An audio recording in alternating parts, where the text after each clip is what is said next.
Supreme court बहुत proactive है। वो हिंदुत्व क्या है इसकी परिभाषा बताती है। लगता है काला कोट पहन के सारा ज्ञान इन्हीं को प्राप्त है।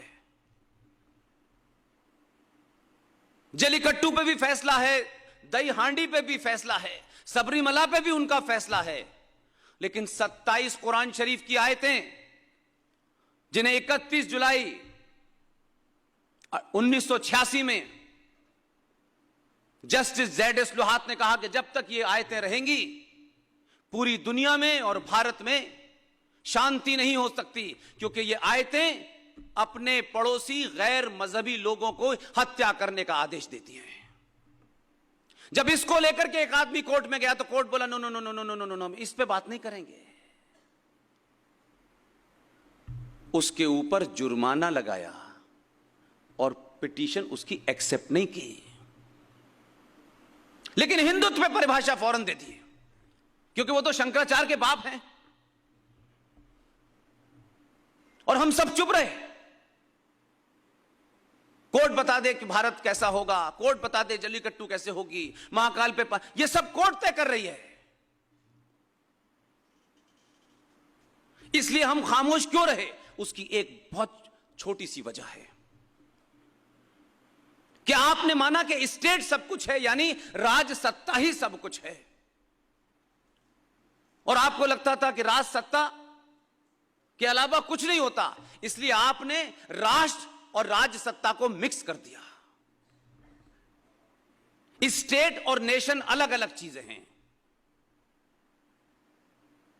देश और राष्ट्र अलग अलग है, हम मिक्स करते हैं।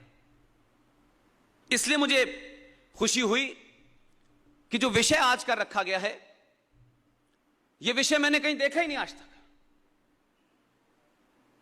क्योंकि आपने कहा है राष्ट्र निर्माण में देव स्थानों की भूमिका। देव स्थान ही राष्ट्र हैं, भूमिका क्या है?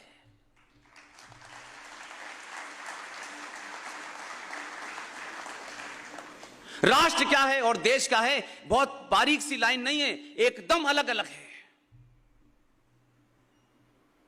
इसलिए हमारे लिए राष्ट्र महत्वपूर्ण है, देश महत्वपूर्ण नहीं है।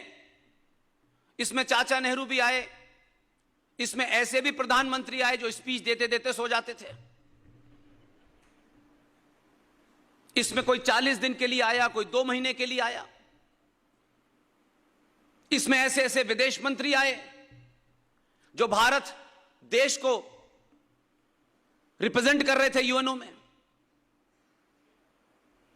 क्योंकि वो जिस सत्ता के जोड़ तोड़ से बनते थे उनके लिए सत्ता ही सब कुछ थी। लेकिन हमको रिप्रेजेंट करते थे, हमारे लिए शर्म की बात थी। ऐसे मूर्खों को, बेवकूफों को हमने सत्ता तक पहुंचा दिया जो हमारा रिप्रेजेंटेशन यूएनओ में जब करते थे।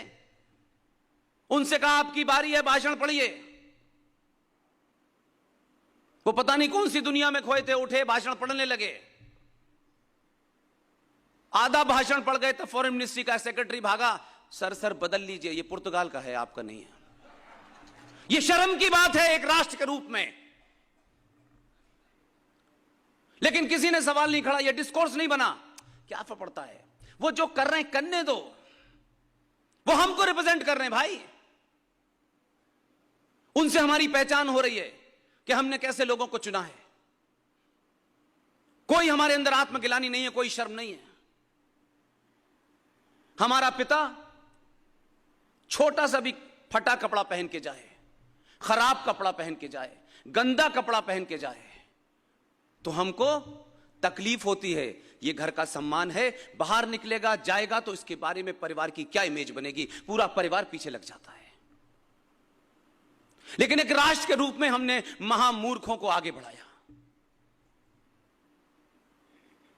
इसलिए देश को चलाने के लिए एक सरकार है, सरकार चलाने के लिए एक संविधान है, एक न्याय व्यवस्था है, एक पुलिस है, आर्मी है और तमाम कानून है। लेफ्ट हैंड पे चलना है, रेड लाइट पे रुकना है। लेकिन राष्ट्र क्या है? मैं बताऊं राष्ट्र क्या है। मैं खुश क्यों हूं आज? जब मैं यहां आया तो मुझे देश नजर नहीं आया, राष्ट्र ही राष्ट्र नजर आया। बनारस में 1.5 साल पहले मैंने भाषण किया, वहां भी मैंने देखा कि जब आपने इस कार्यक्रम की शुरुआत की तो सबसे पहले मंत्रों का उच्चारण किया, उसके बाद आपने दीप जलाए, फिर तुलसी दी गई। यही राष्ट्र है।